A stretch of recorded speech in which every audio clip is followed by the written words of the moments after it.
Hey, I'm Alan Knowles here for ATV On Demand. We're out here with the Polaris XP 1000. We've got a lot of seat time on the XP 1000. Came out early, we were at the intro, and been working with it, fooling with it, and developing it, and seeing what it liked. My use for the 1000 is I do a lot of off-road adventure stuff, go to the dunes.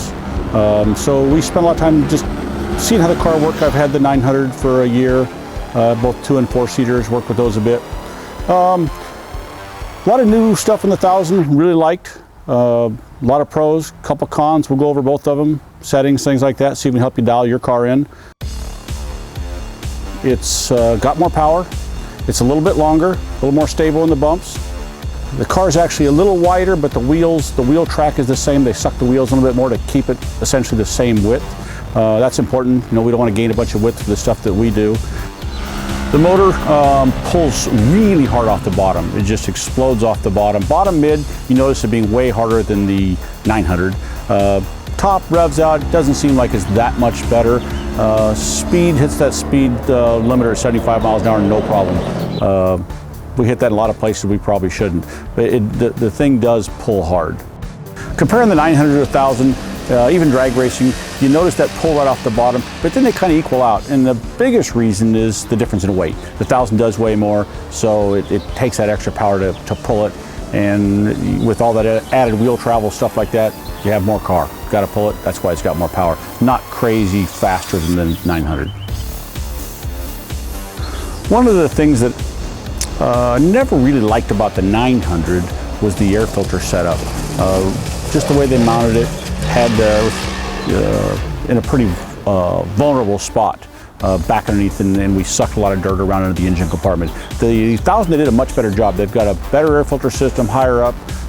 Clean air keeps a happy motor. If you can keep that motor, the air clean coming in the motor, lasts a lot longer. So it's one of the things I was really impressed the way they really stepped up the air filter system in the 1000. The 900, real flat in the corners, stock. Handling was really good for a lot of the stuff we do, fire road driving, stuff like that. The 1000, they've changed the setup on.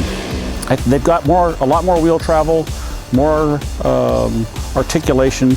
The pros to the settings that they have now is, you know, if you're doing rock crawling, stuff like that, it has so much articulation, it really hooks up.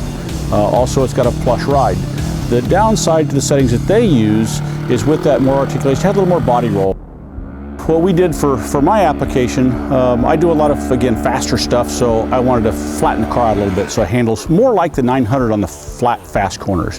Did that by dropping the car down an inch. It basically has a no preload setup, has 2 springs. If you back off the spring settings, it doesn't soften the car, it just drops the car. On the compression settings for the rear shock, I ran the compression adjuster all the way out and then back in 3 clicks.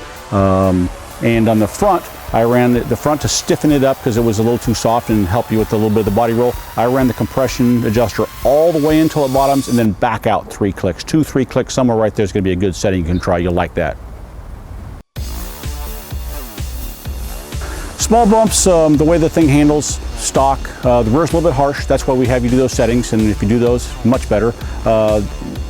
Through the whoops, the thing is phenomenal. That, for a stock vehicle, it tracks you some whoops. I've had a couple big guys in the car, me and I'm a big guy, and put another big guy in there, and we just flatten the whoops out. We've been going over 60 miles an hour through some whoops, so that's a pretty impressive for a stock unit. You need a trophy truck to go faster. Jumping, big air, it handles everything that I've put it through. Really, if you stay on it and you really stretch it out, it lands the flat stuff amazingly well. All that travel works. The only, you know, sometimes you get some G-out situations because the travels, you're halfway through it when things starts on the ground, but you get thing up in the air and it can soak up the big landings. Just amazing for a stock car, any kind of stock vehicle.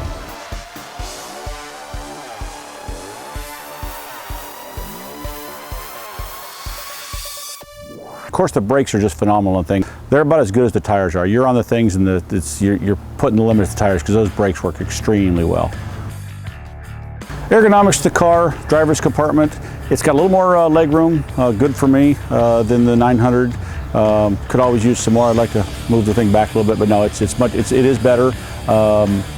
Controls are all good, handy. The The back compartment is bigger, deeper. I really like that on the 1000 over the 900. You can actually carry more stuff. Again, we do a lot of adventure driving, so we're packing a lot of spare stuff.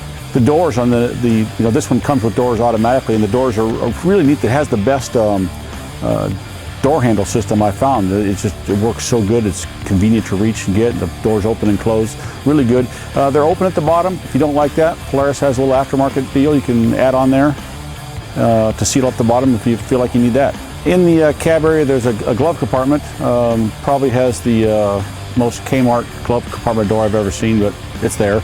And then it's got an iPod storage. Pretty convenient for a lot of people. Me, I take it out. Rugged Radios makes a nice radio system that bolts right in there, and I like to be able to talk to whoever I'm with, and we always have wired helmets. It does have more fuel capacity than 900. I think it gets a little worse fuel mileage, so I think our available mileage is about the same. Usually we can get somewhere right around 100 miles. I think if I had to pick a couple of things that I don't like that bother me the most, one is, which we've gone through, is the body roll. Have to address that. For me, that's got to be addressed. Second thing is I like the 2-foot drive. Did that with the 900. With the fly-by-wire, they've governed me out of it. There's a little bit of a delay. If you're on the brake, on the throttle, as soon as you lift the brake, there's just a little bit of delay. Drives me nuts. So I'm looking for a way to cheat around that. I've been running the car for about 9 months. Probably have 700-800 miles in the car. I haven't broke anything.